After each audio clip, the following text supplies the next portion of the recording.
ختم ہو جائے. ہم کہتے ہیں کہ اس کو جڑ سے ختم کر کے چھوڑنا ہے. شیخ ابن باز رحمہ اللہ نے پوری بات سن کے بڑے تحمل کے ساتھ کہتے یہ میرے استاد ہیں, میں ان کا شاگرد ہوں, ان کا احترام میرے اوپر لازم ہے, میں نے ان سے بڑا علم لیا ہے, بڑا فیض لیا ہے, لیکن کچھ علم میں نے اور اساتذہ سے بھی پڑھا ہے.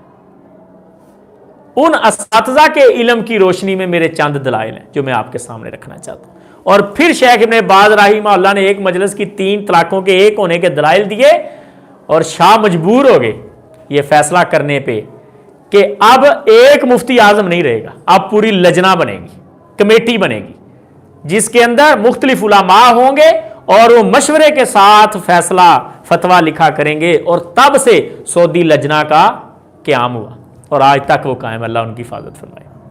یہ طریقہ ہوتا ہے اختلاف کرنے کا. ہمیں ادب نہیں ہے اختلاف کا, اختلاف کا ادب ہوگا